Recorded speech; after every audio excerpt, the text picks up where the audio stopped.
Hello, my adventurer. Welcome back to Campfire Night Stories.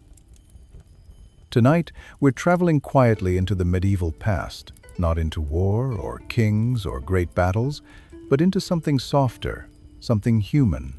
We're stepping into an evening long ago, into a town where the day's work is done, the tools are set aside, and the people gather to celebrate, to talk, to flirt, to laugh, and to form the fragile, tender bonds that connected their lives. If you enjoy gentle historical sleep stories like this, consider subscribing and leaving a like. It helps the fire keep burning here, and it helps more travelers find their way to these quiet nights. Now, settle in. Let your breathing slow.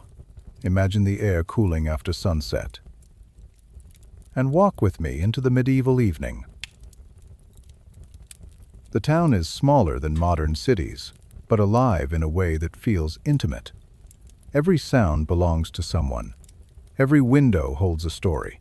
The sky is turning deep blue, and a faint mist clings to the cobblestones, softening the edges of the world. The workday has ended. In medieval life, daylight ruled everything. People rose with the sun and stopped when the light failed. So evening was precious. It wasn't wasted. It was protected. It was the time when life became social. Doors open. Warm light spills into the street. And people begin to gather. Not in grand halls. Not yet, but in courtyards, workshops, and small taverns that sit low and sturdy against the stone. These taverns were not wild places, the way modern imagination paints them. They were extensions of the community. Farmers, craftsmen, widows, apprentices, they all knew each other. Drinking was not escape. It was ritual, a shared pause. Ale is poured into heavy clay mugs. It is safer than water, lightly fermented, thick, and nourishing. Even children drink diluted versions. The taste is earthy, comforting, familiar. The tavern smells of smoke, bread, and damp wool cloaks drying near the hearth. And people talk. Not loudly, not yet. First comes the gentle unwinding of the day. Voices overlap softly. A blacksmith stretches his hands near the fire. A baker laughs quietly at something repeated for the 10th time. Someone begins humming a tune that others recognize instantly. Music in medieval towns was communal. No audience, no stage. A melody begins, and it belongs to everyone. A fiddle appears. Someone taps rhythm on the table. The song grows. This is how people met, not through grand gestures, not through spectacle, but through proximity, through repetition, through seeing the same face across the room every night, until one evening, your eyes linger just a little longer. Courtship was woven into ordinary life. There are no flashing lights, no formal dance floors, no shouted introductions. Instead, a young man offers to refill a cup. A young woman shifts slightly closer to hear a story. Fingers brush accidentally, and neither pulls away too quickly. Relationships in medieval towns were public, in a way modern ones rarely are. Privacy existed, but connection was communal. Everyone watched, everyone grow up. Attraction unfolded slowly, witnessed by neighbors, folded into the rhythm of shared survival. Outside, the air sharpens. More people arrive. The tavern expands into the street, as it often did. Benches are dragged out. Lanterns are hung. The night becomes a soft boundary rather than a wall. Stars appear overhead, unchallenged by electric light, vast and patient. Festivals made this feeling even larger. On feast days, saints' days, harvest celebrations, midwinter gatherings, the town transformed. Work stopped entirely. Even strict authorities understood something essential. People needed joy structured into the calendar. Celebration wasn't indulgence. It was maintenance. Long tables filled the square. Bread, stew, roasted meats when available. Apples, cheese, honey cakes. People dressed in their best garments, still simple, still worn, but carefully mended, brushed clean. Color mattered. A bright sash, a ribbon, a stitched pattern passed down generations. Clothing spoke quietly of family, region, and pride. And dancing began. Not choreographed, not rehearsed. Circle dances, hand-to-hand chains, steps learned in childhood. Dancing erased distance. It made strangers, neighbors. It allowed touch in a society where touch was otherwise regulated by etiquette and labor. Laughter rose freely in these moments. Medieval humor was physical, playful, sometimes crude, but rarely cruel inside the circle of celebration. Shared hardship created a shared softness. People understood the fragility of life too well to waste joy when it appeared. A girl spins too fast and stumbles. A boy catches her. They both laugh, longer than necessary. And the dance continues. Time moves differently during these gatherings. Without clocks, without strict schedules, people followed sensation. The night deepened gradually. The fire dimmed. Songs slowed. Conversations softened. This was when intimacy took shape. Not only romantic intimacy, but emotional closeness. Confessions made in low voices. Fears shared. Hopes whispered. Medieval people lived under constant uncertainty, illness, famine, accident, and this awareness sharpened their connections. Saying what you felt mattered. Tomorrow was never guaranteed. Two friends sit shoulder to shoulder outside the tavern. They speak quietly about a marriage proposal, about leaving the town, about staying. These choices were rarely individual. Relationships were networks. A marriage joined families. A friendship tied trades together. Community wasn't abstract. It was survival infrastructure, wrapped in affection. And yet, tenderness existed inside it. A hand resting briefly over another. A promise murmured into the cold air. A look held just long enough to say everything words could not.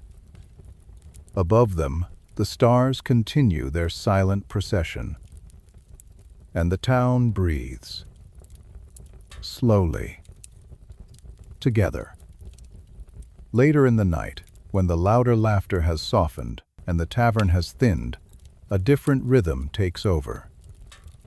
The medieval evening did not end all at once. It faded in layers. Those who remained were the ones unwilling to let the warmth go. The hearth burned lower now, red instead of gold, and shadows stretched across the wooden beams like slow-moving water. Conversations became quieter, more deliberate, words chosen carefully, not because of fear, but because the night invited honesty. This was often when relationships truly formed. Not in the noise of celebration, but in the gentle after silence. A young couple might step outside, pretending to need fresh air.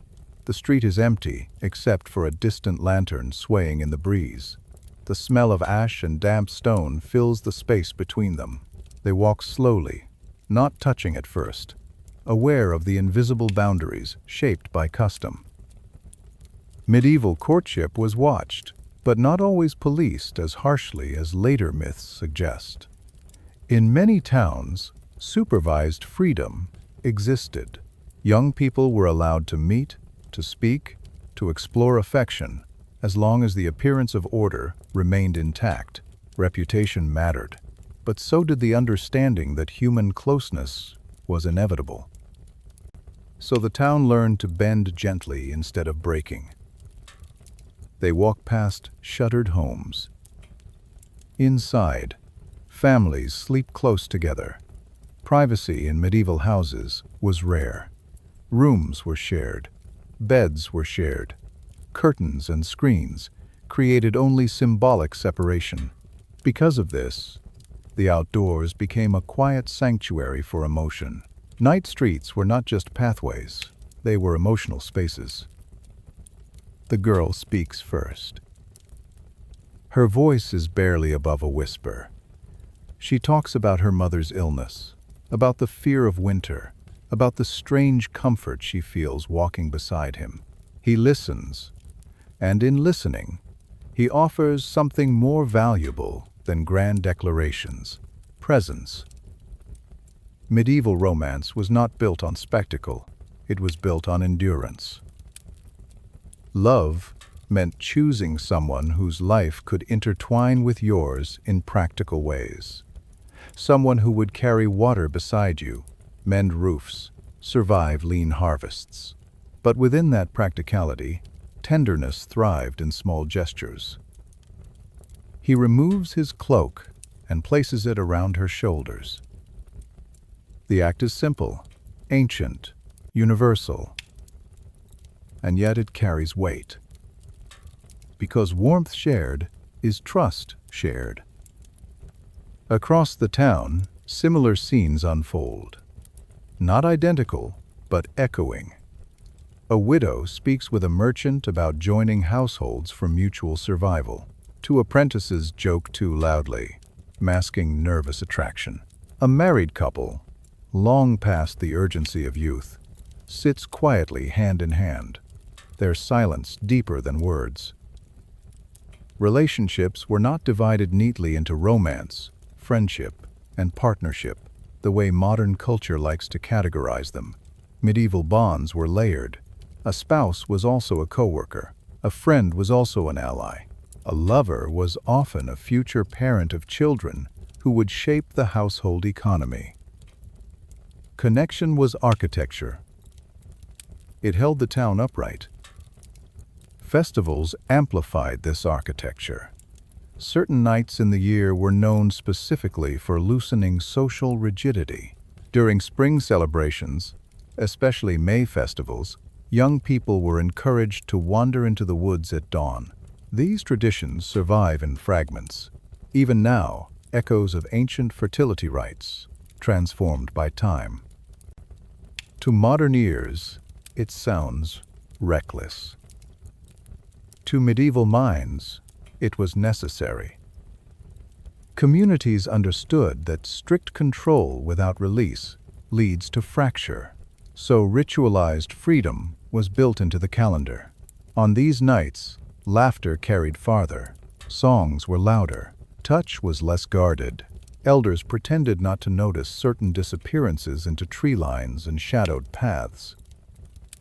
And in the morning, life resumed. No scandal. No endless punishment. Only a quiet understanding that the human heart required space to breathe. Back inside the tavern, the final candle gutters. The keeper moves slowly, respectfully, as if closing a sacred space. Benches are lifted. The door is barred. Outside, the last pair of footsteps fades into the sleeping town. The watchman passes. His lantern swings in a steady rhythm. He is not there to intrude on tenderness. His presence is reassurance, a reminder that while the town dreams and loves and worries, and hopes someone remains awake to guard the fragile peace, he hears distant whispers. He pretends not to. Because protection is not only about enforcing rules. Sometimes it is about allowing gentle human moments to exist safely within them. And so the town settles. Couples part reluctantly at doorways. Promises are made in murmurs. A final glance is exchanged before shutters close. Inside, people slip back into shared rooms, shared warmth, shared breath. The medieval night is not silent. It hums. Wood creaks. A baby sighs in sleep. Wind brushes the eaves.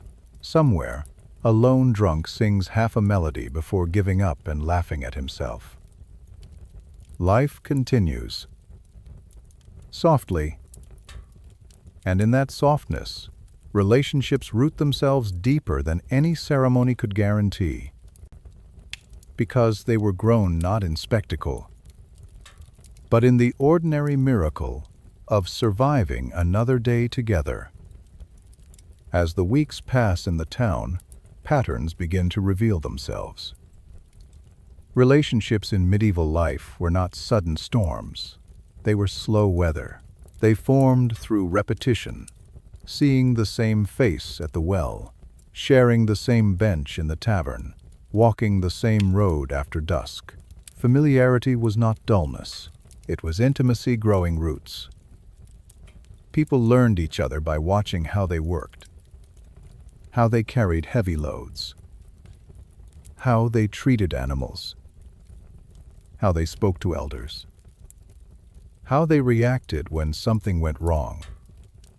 Character was visible in daily motion, and attraction often followed admiration.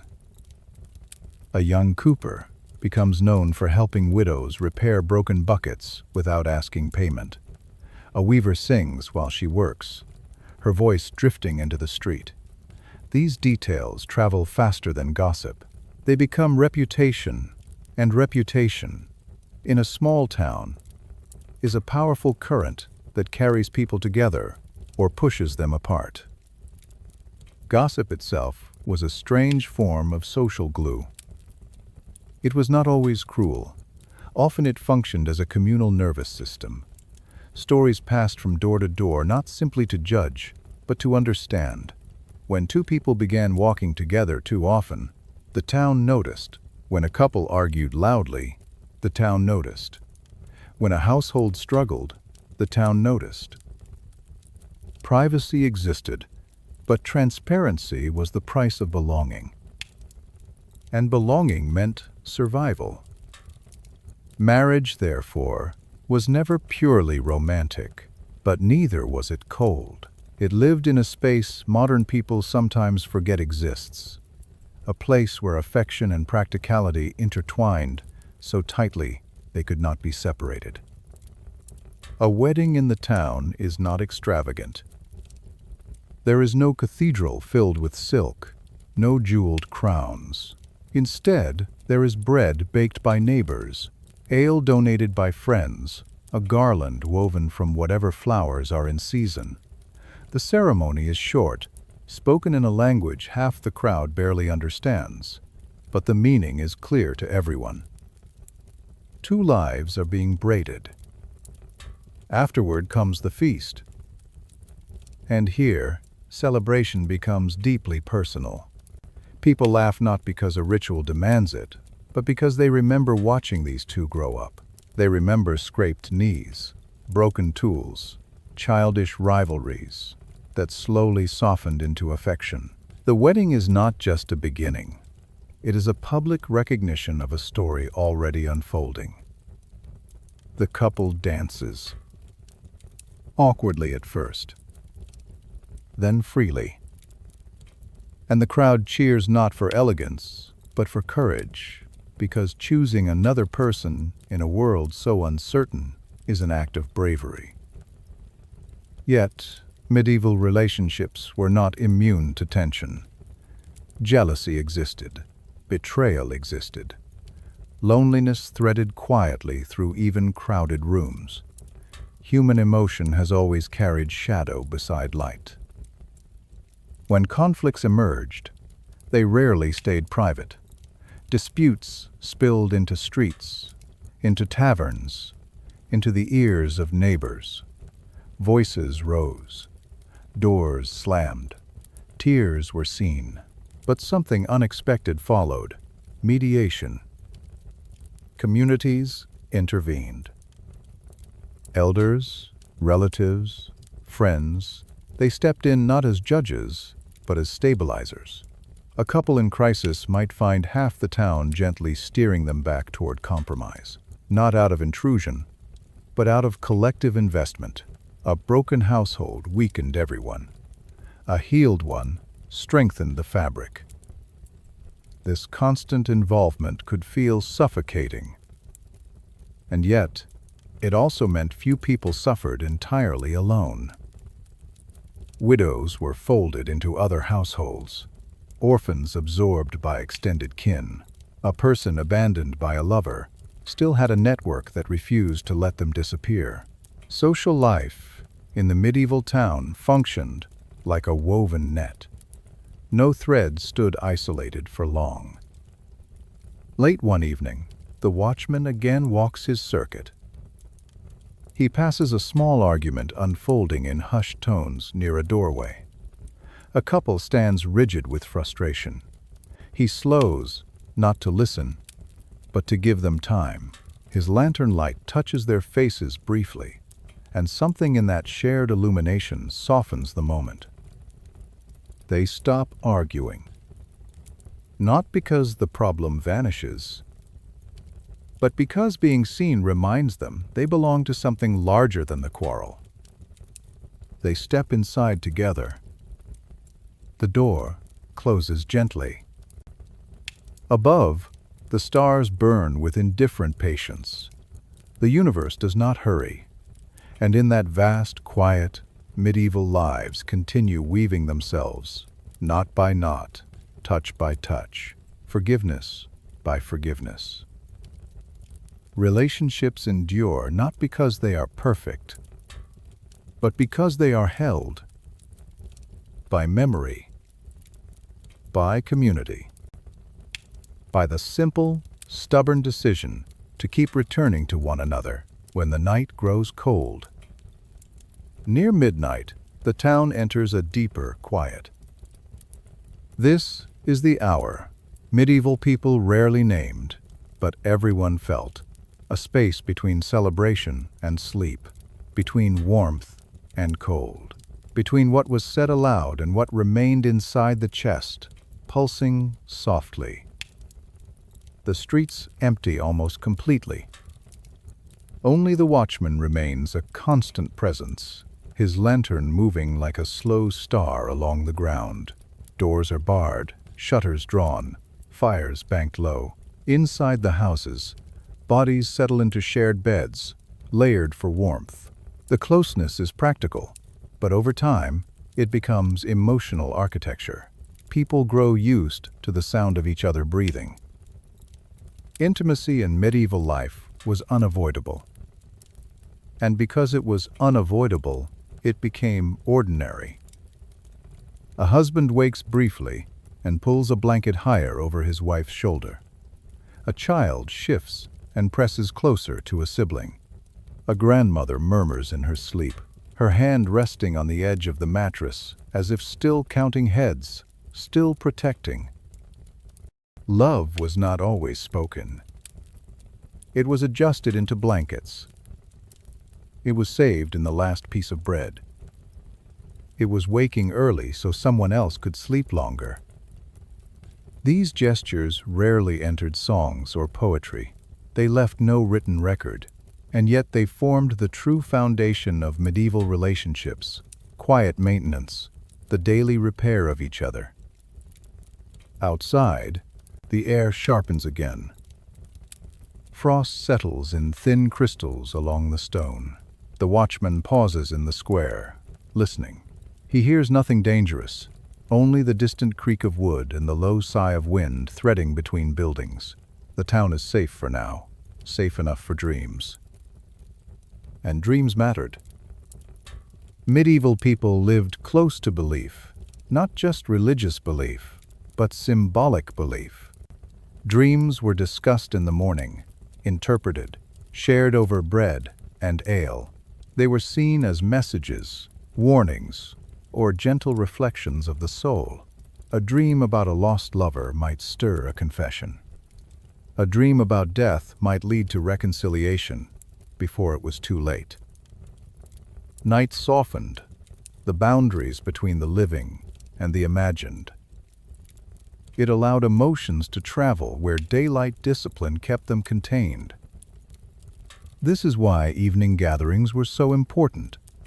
They created a bridge, a place where people could speak before sleep carried their thoughts away. Conflicts were settled by firelight, apologies whispered, promises renewed. Medieval society understood something modern life often forgets. Unresolved tension grows louder in the dark. So people tried, whenever possible, to end the day in peace. Not perfect peace, but sufficient peace. Enough to rest. In one house near the edge of town, a young couple lies awake longer than the others. Newly married, they are still learning the shape of sharing space. Every breath feels amplified, every movement noticed. They speak quietly, afraid to wake the household. They talk about the future in practical terms, harvests, repairs, the possibility of children, but beneath the words runs a deeper current, wonder, fear, hope, the fragile thrill of trusting another person with your life. He reaches for her hand in the darkness. She squeezes, once in reply. No grand speech follows. The silence itself becomes their promise. Across town, a widow sleeps alone for the first time in many years. The absence beside her is heavy. Grief in medieval life was communal by day but private by night. Neighbors brought food. Priests offered prayers. Friends stayed close, but the bed still held an outline where another body used to rest. She turns toward the empty space. For a moment, the loneliness is sharp. Then she remembers tomorrow. Voices, work, shared tasks. The town will not let her drift away. This knowledge does not erase the pain, but it frames it, gives it edges, makes it survivable. She closes her eyes, and the night carries her gently. The watchman continues walking. He is the thread connecting all these sleeping lives, a quiet witness to love, grief, desire, memory. He will never know their details, and yet his presence allows them to unfold without fear. Protection is invisible when it works well. It feels like ordinary calm. Above him, clouds slide across the stars. Time passes without announcement. And slowly, almost imperceptibly, the darkness begins to thin. The first hint of dawn arrives without sound. It is not a line on the horizon, not yet. It is a soft dilution of darkness. The sky loosens its grip on black and becomes a deep, gentle gray. The town does not wake immediately. Medieval mornings rise slowly, like breath returning to a sleeping body. The watchman feels it first. He has walked the entire night, and the air now carries a different temperature, less sharp, more open. His lantern burns low. Soon it will no longer be needed. Soon the world will belong to daylight again, with all its work and noise and structure. But for a few moments longer, the town exists in between. This is the quietest hour. Inside the houses, sleepers begin to stir. Not fully awake, just shifting at the edge of consciousness. A hand flexes, a blanket rustles. Someone sighs deeply and turns toward warmth. Dreams loosen their hold but do not vanish yet. They cling like mist. And in that mist, the emotional threads of the night remain. Promises made. Arguments softened. Hands held in darkness. Grief endured. Hope whispered. All of it settles into the foundations of the day that is about to begin. The widow opens her eyes first. For a moment she does not remember where she is in time. Then the memory returns gentle, not crushing. She breathes through it. The pain is still there, but it has changed shape. It is no longer a storm. It is a stone she knows how to carry. In another house, the young couple still sleeps hand in hand. Their fingers remained linked through the night. The gesture is unconscious now, but meaningful. Bodies learn trust before minds can name it. A baker wakes. He sits up quietly so as not to disturb his family. The habit is old, carved into muscle. He dresses in darkness. He knows by heart and steps outside. The street greets him with silver light. Frost glimmers faintly. The watchman passes, and they exchange a nod, a silent acknowledgement of roles, completed and beginning. Night hands the town to morning. This exchange happens every day, unnoticed by most, and yet it is one of the great rituals of human life. Someone keeps watch while others rest. Someone rises early so others can wake to bread. Someone tends fires. Someone repairs roofs. Relationships are not only emotional bonds, they are networks of care disguised as routine. The baker lights his oven. The first smoke curls into the pale sky. That smell, warm, yeasty, alive, will soon drift through the streets and pull the town gently awake. Children will follow it. Workers will follow it. Conversations will begin again exactly where they left off the night before, because medieval life is circular. Stories are not abandoned. They are paused. Doors open. Cool air rushes inside. Morning voices are softer than afternoon ones. People greet each other with the calm intimacy of those who shared the same darkness. They do not ask what happened in the night. They already know, in the way communities always know. The emotional weather of the town is felt collectively. A young man catches a young woman's eye across the square. They do not speak. They smile. And that is enough to carry them through the morning. The widow accepts bread from a neighbor without needing to ask. The gesture is casual, almost invisible. Charity in medieval towns often hid itself inside normal exchanges. Pride was preserved. Support was constant. The watchman returns home. He removes his cloak and sits for a moment at the edge of his bed. Outside, the town is fully waking now. Carts roll. Roosters cry. Someone laughs too loudly. Life resumes its visible shape. His work is finished, but its effects continue. Every peaceful morning is proof of an unseen night well guarded. He lies down. As he drifts toward sleep, the sounds of the town wrap around him, familiar, steady, alive. He is held by the same network he protected. In medieval life, no one stands entirely outside the circle. Even the watcher is watched over in return. And so the cycle closes. People will work, they will argue, they will flirt and forgive and promise and worry. They will gather again when the light fades. They will share drink and song and quiet confessions. They will build relationships not through spectacle, but through repetition, the ancient magic of seeing the same souls day after day and choosing them again. This is how medieval people loved. Not perfectly, not poetically, but persistently.